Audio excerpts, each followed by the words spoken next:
नमस्कार, cook with सरितामध्ये तुमचं मनापासून स्वागत। आज आपण दिवाळी विशेष 1 किलोच्या प्रमाणामध्ये खुसखुशीत रसरशीत असे शेवेचे लाडू कसे बनवायचे ते पाहतोय।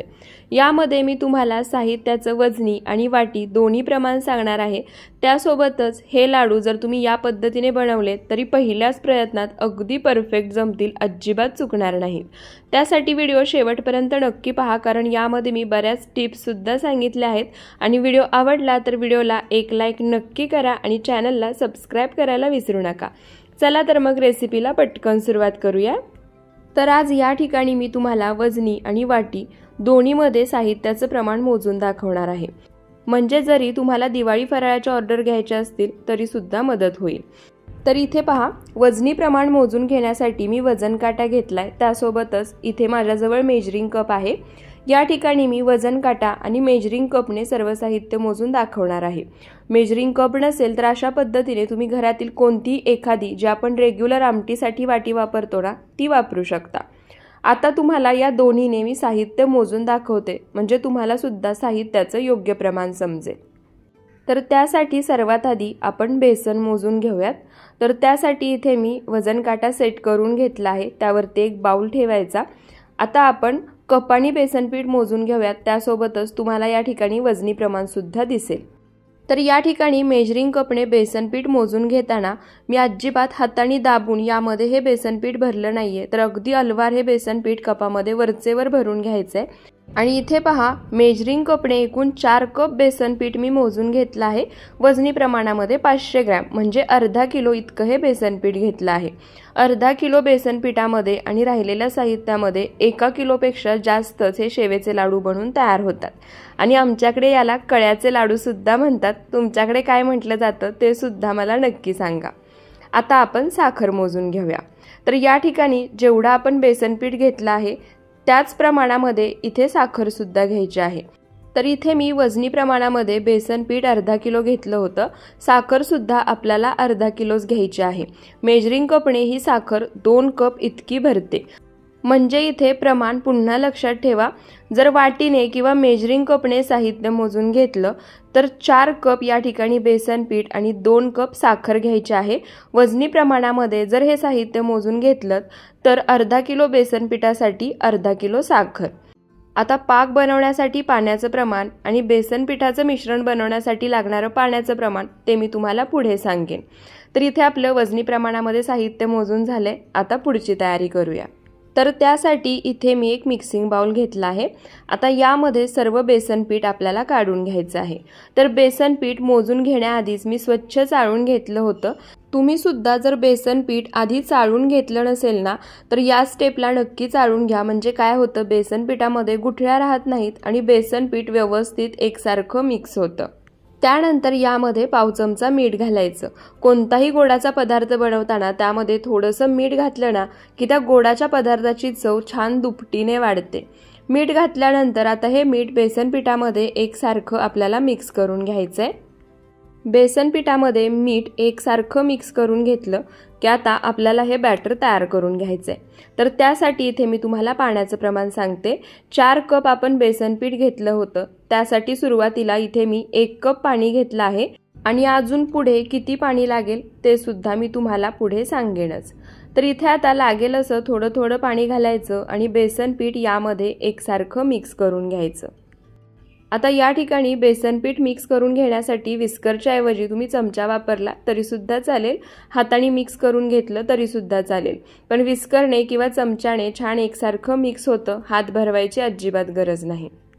तर इथे पहा, सुरुवातीला मी 1 कप पाणी घेतलं होतं, त्या 1 कप पाण्यामध्ये एवढं बेसन पीठ भिजवून झालं आहे। पुन्हा मी त्याच कपाने आणखी 1 कप पाणी घेतलं आहे। आता हे सुद्धा पाणी लागेल असं थोडं थोडं मी यामध्ये घालणार आहे आणि बेसन पीठ यामध्ये मिक्स करून घेणार आहे। पाणी एकदम एकाच वेळी यामध्ये घालायचं नाही, जसं मी सांगतेय तसं लागेल असं थोडं थोडं घालायचं। तर इथे पहा, लागेल असं थोडं थोडं पाणी घालून मी छान असं बॅटर तयार करून घेतलं आहे। पाण्याचं प्रमाण तुम्हाला पुन्हा सांगते। सुरुवातीला 1 कप पाणी घेतलं होतं, त्यानंतर ते वापरलं, दुसरा कप पाणी घेतलं आणि या ठिकाणी दुसऱ्या कपामधलं सुद्धा राहिलेलं सर्व पाणी यामध्ये घातले आणि या ठिकाणी एकूण आपल्याला 2 कप पाणी लागलं आहे। त्यासोबतच पिठाची तुम्ही या ठिकाणी कन्सिस्टन्सी पाहू शकता। आपण शेव बनवण्यासाठी ज्या प्रमाणामध्ये बेसन पिठाचं मिश्रण म्हणजे बॅटर तयार करतो ना, त्यापेक्षा थोडंसं सैलसरच हे मिश्रण आपल्याला तयार करून घ्यायचं आहे। तुम्ही या ठिकाणी पुन्हा एकदा या मिश्रणाची कन्सिस्टन्सी पाहू शकता। त्यासोबतच इथे मी या कपाने मोजून 4 कप बेसन पीठ घेतलं होतं। त्याच कपाने मोजून हे बेसन पीठ भिजवण्यासाठी 2 कप पाण्याचा वापर झाला आहे। त्यापेक्षा जास्त पाणी वापरू नका। लागलंच तर 1-2 चमचा पाणी या ठिकाणी एक्स्ट्रा लागू शकतं, त्यापेक्षा नाही। तर आता या ठिकाणी आपलं बॅटर तयार झालं आहे। मी गॅसवर कढईमध्ये तेल सुद्धा गरम करायला ठेवलं आहे। आता इथे माझ्याजवळ ना जो सोऱ्या आहे शेव पाडण्यासाठी त्याच्या 3 चकत्या आहेत। एक पूर्ण लहान आकाराची आहे, एक मध्यम आकाराची आणि एक त्यापेक्षा मोठ्या। तर या ठिकाणी मी मध्यम आकाराची जी चकती आहे ती घेणार आहे आणि त्याने ही शेव पाडून घेणार आहे। आता चकती सोऱ्यामध्ये लावताना सुद्धा जी खरबडीत बाजू असते ना ती बाहेरच्या बाजूला करायची आणि जी प्लेन बाजू असते ती आतल्या बाजूला करायची आणि ही चकती शेवग्याला लावून घ्यायची। तर इथे मी शेवेची चकती शेवग्याला लावून घेतली आहे। त्यासोबतच आता याला तेलाने ग्रीस करायची, म्हणजे आतल्या बाजूनी तेल लावायची काहीही गरज नाही। मिश्रण अगदी सहज या शेवग्यामधून म्हणजे सोऱ्यामधून बाहेर पडतं। आता जे मिश्रण आपण तयार करून घेतलं आहे शेव बनवण्यासाठी ते आपण या सोऱ्यामध्ये भरून घेऊयात। तर इथे पहा, बसेल एवढं मिश्रण मी या सोऱ्यामध्ये भरून घेतलं आहे। आता हा सोऱ्या आपण बंद करून घेऊयात आणि शेव पाडून घेऊयात। तर इथे पहा, जसं मी तुम्हाला आधीच सांगितलं होतं, गॅसवर मी तेल गरम करायला ठेवलं आहे। तेल छान कडकडीत गरम करून घ्यायचं आहे। आधी एक बॅच मी यामध्ये तळून घेतली आहे। गॅसचा फ्लेम मोठाच ठेवायचा आणि शेव यामध्ये पाडून घ्यायची। फक्त 2 राऊंडच शेवचे पाडायचे आहेत, त्यापेक्षा जास्त नाही। शेव तेलामध्ये पाडली की गॅसचा फ्लेम मीडियम करायचा आणि तेलावरती जे बुडबुडे येत आहेत ना ते बुडबुडे येणं बंद होईपर्यंत ही शेव आपल्याला एका बाजूनी तळून घ्यायची आहे। वरती येणारे बुडबुडे बंद झाले की पुन्हा शेव पलटी करायची आणि दुसऱ्या बाजूने सुद्धा सेम याच पद्धतीने म्हणजे तेलावरती येणारे बुडबुडे येणे बंद होईपर्यंत तळून घ्यायची। तर इथे पहा, दोन्ही बाजूनी शेव मी तेलावर येणारे बुडबुडे बंद होईपर्यंत तळून घेतली आहे। या ठिकाणी तुम्ही शेवचा रंग पाहू शकता, अजिबात बदलला नाहीये। छान पिवळी अशी ही शेव आहे। अजिबात लालसर रंग येईपर्यंत शेव तळली नाहीये, तरी सुद्धा आतपर्यंत अगदी छान तळली गेली आहे। कशी तळून घ्यायची ते मी तुम्हाला सांगितलंच आहे। आता सेम याच पद्धतीने आणखी एक बॅच मी तुम्हाला तळून दाखवते। त्यासोबतच इथे मी तुम्हाला काही टिप्स सांगते। जर ही शेव तुम्ही जास्त वेळ तळून घेतली, लालसर होईपर्यंत तळली ना, तर ती कडक होते आणि पाक आतपर्यंत व्यवस्थित मुरत नाही, लाडू व्यवस्थित बांधले जात नाहीत आणि खाताना सुद्धा ते कडक लागतात। त्यासोबतच आणखी एक महत्त्वाची टिप, जर शेव कडक झाली तर काय करायचं हे सुद्धा मी तुम्हाला पुढे सांगणारच आहे। त्यामुळे तुम्ही बनवलेली शेव कडक न होता छान मऊसूत तयार होईल। तर इथे पहा, दुसरी बॅच सुद्धा मी जसं तुम्हाला आधी सांगितलं त्या पद्धतीने तळून घेतली आहे। आता राहिलेलं जे पीठ आहे त्याची शेव सुद्धा आपण याच पद्धतीने बनवून घेऊयात आणि त्यानंतर मी तुम्हाला दाखवते। पण इथे पहा, ही शेव सुद्धा अजिबात लालसर रंग येईपर्यंत मी तळली नाहीये। राहिलेली शेव सुद्धा याच पद्धतीने बनवून घेऊयात। तर इथे पहा, सर्व शेव मी बनवून घेतली आहे। तुम्ही या ठिकाणी ही शेव पाहू शकता, अजिबात लालसर होईपर्यंत तळली गेली नाहीये, छान पिवळी आहे। आता जर तुम्ही बनवलेली शेव तुम्हाला वाटते की कडक झाली आहे तर काय करायचं, शेव गरम आहे ना तेव्हाच याच्यावरती एखादं ताट झाकायचं, एक 10 ते 15 मिनिटं। ताट झाकल्यामुळे काय होतं, शेव गरम आहे, मॉइश्चर तयार होतं आणि ही शेव छान मऊ पडते, अजिबात कडक राहत नाही। आता ही शेव आपण चुरून घेऊयात। तर ही शेव मी अशा पद्धतीने हातानेच बारीक करून घेणार आहे, म्हणजे चुरून घेणार आहे। तुम्हाला हवं असेल तर तुम्ही 1 ते 2 वेळा मिक्सर पल्स मोडमध्ये फिरवत मिक्सरला फिरवून घेऊ शकता। पण मला कळीचे लाडू शक्यतो असेच आवडतात की ज्यामध्ये ही शेव सुद्धा दिसायला हवी, त्यामुळे मी अशा पद्धतीने हातानेच ही शेव चुरून घेणार आहे। शेव हाताने जरी चुरून घेतली ना तरी या ठिकाणी तुम्ही पाहू शकता छान बारीक होतीये आणि ज्या लाडूमध्ये शेव दिसणार नाही ते शेवचे लाडू कसे, त्यामुळे मी हातानेच चुरून घेते। आता याच पद्धतीने राहिलेली सर्व शेव चुरून घेते आणि त्यानंतर तुम्हाला दाखवते। तर इथे पहा, सर्व शेव मी चुरून घेतलीये, जास्त बारीकही केली नाहीये, जास्त मोठीही ठेवली नाहीये। जशी मला आवडते किंवा आमच्या घरी चुरून घेतली जाते ना, अगदी तशीच इथे मी ही शेव सुद्धा चुरून घेतलीये।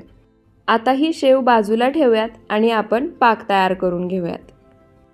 तर त्यासाठी गॅसवर मी कढई गरम करायला ठेवली आहे। पाक तयार करण्यासाठी कढई शक्यतो जाड बुडाचीच वापरा। गॅसचा फ्लेम पूर्णपणे लो ठेवायचा आहे। त्यानंतर आता यामध्ये आपण जी साखर घेतली होती ती सर्व साखर घालायची। साखरेचं प्रमाण पुन्हा सांगते, वजनी प्रमाणामध्ये साखर अर्धा किलो आहे आणि मेजरिंग कपने ही साखर 2 कप आहे। आता ज्या कपने ही साखर मोजून घेतली होती त्याच कपाने 1 कप इतकं पाणी यामध्ये घालायचं आहे। म्हणजे साखर बुडेल इतकं पाणी या ठिकाणी आपल्याला या साखरेमध्ये घालायचं आहे। तर इथे तुम्ही पाहू शकता 2 कप साखरेसाठी 1 कप पाणी मी घातलं आहे आणि साखर पाण्यामध्ये पूर्णपणे बुडाली आहे, म्हणजे साखरेच्या वर थोडंसं पाणी आले। आता गॅसचा फ्लेम मोठा करायचा आणि मोठ्या आचेवरती चमच्याने एकसारखं हलवत ही साखर पाण्यामध्ये पूर्णपणे विरघळवून घ्यायची आणि पाण्याला उकळी काढून घ्यायची। या ठिकाणी आपल्याला एकतारी पाक बनवून घ्यायचा आहे। तर तो कसा ओळखायचा किंवा पाण्याला उकळी आल्यानंतर पाक किती मिनिटं शिजवून घ्यायचा म्हणजे हवा आहे तसा एकतारी पाक तयार होईल ते सुद्धा मी तुम्हाला सांगतेच। तर इथे पहा, मोठ्या आचेवरती साखर पाण्यामध्ये एकसारखी हलवत वितळवून घेतली आहे, पाण्याला सुद्धा उकळी आली आहे। आता यामध्ये साखरेची जी मळी आहे ना ती सुद्धा आपल्याला काढून घ्यायची आहे। जर तुम्ही अशाच पद्धतीने पाक बनवलात ना तर साखरेमध्ये जी मळी असते त्याने सुद्धा लाडू लवकर खराब होऊ शकतात। त्यासाठी काय करायचं, गॅसचा फ्लेम मीडियम करायचा, यामध्ये 3 ते 4 चमचे दूध घालायचं आणि पुन्हा चमच्याने एकसारखं हलवत याला उकळी काढून घ्यायची। जसजसा हा पाक उकळेल तसतशी मळी बाजूने जमा व्हायला लागते। तर इथे पहा, साखरेमध्ये जी सर्व मळी होती ना ती बाजूने जमा व्हायला लागली आहे। आता ही मळी आपण काढून घेऊयात, म्हणजे परफेक्ट असा आपल्याला हवा आहे तसा शुद्ध पाक तयार होईल। तर इथे पहा, सर्व मळी मी अशा पद्धतीने काढून घेणार आहे आणि साखर पाण्यामध्ये विरघळली, पाण्याला उकळी आली, त्यामध्ये दूध घातलं की 1 मिनिटभरामध्येच ही मळी बाजूला होते। त्यामुळे जास्त वेळ उकळून घ्यायची गरज नाही आणि पाक सुद्धा बिघडणार नाही किंवा पुढे जाणार नाही। तर इथे पहा, सर्व मळी मी काढून घेतली आहे। त्यानंतर आता गॅसचा फ्लेम मीडियम टू लो ठेवायचा आणि घड्याळामध्ये बघून फक्त 4 मिनिटं हा पाक आपल्याला मीडियम टू लो फ्लेमवरती उकळून घ्यायचा आहे। सुरुवातीपासून शेवटपर्यंत 7 ते 8 मिनिटं पाक उकळला की छान एकतारी पाक तयार होतो। नसेल झाला तर मंद आचेवर आणखी 1 मिनिट तुम्ही उकळून घेऊ शकता। तर इथे पहा, मळी काढून घेतल्यानंतर 2 ते 3 मिनिटं हा पाक मी उकळवून घेतला आहे। अजिबात एकतारी पाक तयार झाला नाहीये, तुम्ही पाहू शकता तार तयार होतीये, लगेच तुटतीये आणि दिसतही नाहीये। आणखी 1-2 मिनिटं हा पाक मी याच पद्धतीने मिक्स करून घेणार आहे, शिजवून घेणार आहे आणि त्यानंतर आपण चेक करूयात। तर इथे पहा, मीडियम टू लो फ्लेमवर हा पाक आणखी 1-2 मिनिटं मी शिजवून घेतलाय आणि आता तुम्ही पाहू शकता, तुम्हाला दिसत सुद्धा असेल एकतार तयार होतीये आणि लगेच तुटत सुद्धा नाहीये आणि दिसतेय सुद्धा। तर इथे आपला परफेक्ट असा एकतारी पाक तयार झाला आहे।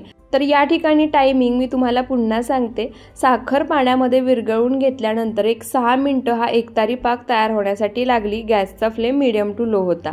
गॅस बंद करायचा, यामध्ये अर्धा चमचा वेलची पावडर घालायची, या पाकामध्ये मिक्स करून घ्यायची।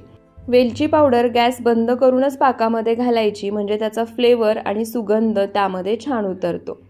आता जो आपण तयार करून घेतलेला पाक आहे तो सर्व पाक यामध्ये घालायचा। या ठिकाणी आपण पाक बनवण्यासाठी घेतलेलं साखर आणि पाण्याचं प्रमाण एकदम परफेक्ट आहे, त्यामुळे पाक अजिबात शिल्लक ठेवू नका। जेवढा पाक तयार झाला आहे तो सर्व पाक यामध्ये घाला। पाक घातल्यानंतर आता ही शेव या पाकामध्ये आपल्याला एकसारखी मिक्स करून घ्यायची आहे। तर इथे पहा, सर्व शेव या पाकामध्ये मी छान एकसारखी मिक्स करून घेतली आहे। तुम्हाला जर हवं असेल किंवा आवडत असेल तर तुम्ही यामध्ये 1-2 चमचे तुपामध्ये ड्रायफ्रूट्स भाजून घातले तरी सुद्धा चालतील, पण ड्रायफ्रूट्स भाजून यामध्ये घालताना सुद्धा याच स्टेपला घाला, नंतर किंवा सुरुवातीला घालू नका।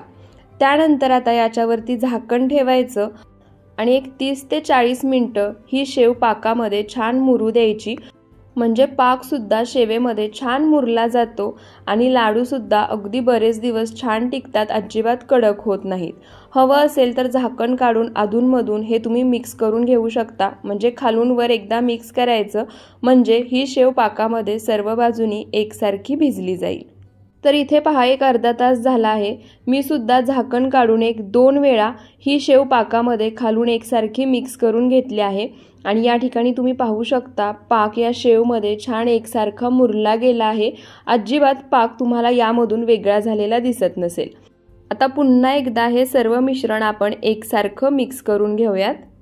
तर इथे पहा, सर्व मिश्रण मी छान एकसारखं मिक्स करून घेतलं आहे आणि आता आपण लगेच याचे लाडू बनवून घेणार आहोत। तर या ठिकाणी मी यामध्ये ड्रायफ्रूट्स घातले नाहीत, वरून लावण्यासाठी इथे मी मनुके घेतले आहेत। त्याचप्रमाणे लाडू तयार झाल्यानंतर वजनी प्रमाणामध्ये किती भरतात हे सुद्धा मी तुम्हाला दाखवते। तर त्यासाठी तुम्हाला या ठिकाणी जेवढ्या आकाराचे लाडू बनवायचे आहेत तेवढं मिश्रण हातावरती घ्यायचं आणि याचे लाडू वळून घ्यायचे। लाडू वळून झाला म्हणजे बनवून झाला की आता त्यावरती एक मनुका लावायचा आणि पुन्हा एकदा एक अर्धा मिनिटभर हा लाडू वळून घ्यायचा, हातावरती खेळवायचा। परफेक्ट असा शेवेचा लाडू बनवून तयार होतो। आणि या ठिकाणी तुम्ही पाहू शकता हे लाडू बनवून घेण्यासाठी अजिबात जास्त वेळ लागत नाहीये, अगदी सहज आणि पटकन लाडू बनवून तयार होतो आहे। अगदी तुम्ही एकटे असताना सुद्धा हे लाडू सहज बनवून घेऊ शकता।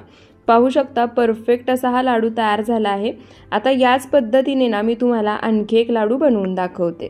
त्यासाठी जसं मी तुम्हाला आधी सांगितलं, तुम्हाला जेवढ्या आकाराचे लाडू बनवायचे आहेत तेवढं मिश्रण हातावरती घ्यायचं आणि लाडू अगदी हलक्या हाताने वळून घ्यायचा, त्यावरती मनुका लावायचा, पुन्हा लाडू एक अर्धा मिनिटभर वळून घ्यायचा। आता याच पद्धतीने राहिलेले सर्व लाडू मी बनवून घेते। तर इथे पहा राहिलेले सर्व लाडू मी बनवून घेतले आहेत आणि या ठिकाणी हे लाडू बनवण्यासाठी जेवढं आपण साहित्याचं प्रमाण घेतलं होतं त्यामध्ये 1 किलोपेक्षा जास्तच म्हणजे 1300 ग्रॅम इतके हे लाडू बनवून तयार झाले आहेत। लाडू दिसताना सुद्धा तुम्ही पाहू शकता एकदम मस्त परफेक्ट दिसतोय, चवीला सुद्धा तेवढाच जबरदस्त झालाय आणि छान मऊसुद्धा लाडू तयार होतो। 1 ते 1.5 महिना छान टिकतो, अजिबात खराब होत नाही। त्यासोबतच इथे एक लाडू मी तुम्हाला फोडून सुद्धा दाखवते। तर इथे तुम्ही पाहू शकता छान आतपर्यंत हा पाक मुरला गेला आहे आणि मऊसूद असा हा लाडू तयार झाला आहे। हे लाडू बनवून एक 15 ते 20 मिनिटं झाले आहेत। लगेच सुद्धा लाडू बनवून झाल्यानंतर तुम्हाला मी दाखवत नाहीये। तर तुम्ही सुद्धा या दिवाळीच्या फराळामध्ये एकदा या पद्धतीने हे शेवेचे लाडू म्हणजे कळीचे लाडू नक्की बनवून पहा। अगदी पहिल्याच प्रयत्नामध्ये तुम्ही नवीन बनवत असाल तरी सुद्धा परफेक्ट बनवून तयार होतील। तुम्हाला आजचा हा व्हिडिओ कसा वाटला ते मला कमेंट करून नक्की सांगा। व्हिडिओ आवडला असेल तर व्हिडिओला जास्तीत जास्त शेअर करा, एक लाईक नक्की करा आणि अशाच रेसिपी व्हिडिओजसाठी आपल्या कुक विथ सरिता या यूट्यूब चॅनलला सबस्क्राईब नक्की करा। पुन्हा भेटूयात अशाच साध्या सोप्या नवनवीन रेसिपी व्हिडिओजसोबत। व्हिडिओ शेवटपर्यंत पाहिल्याबद्दल खूप खूप धन्यवाद।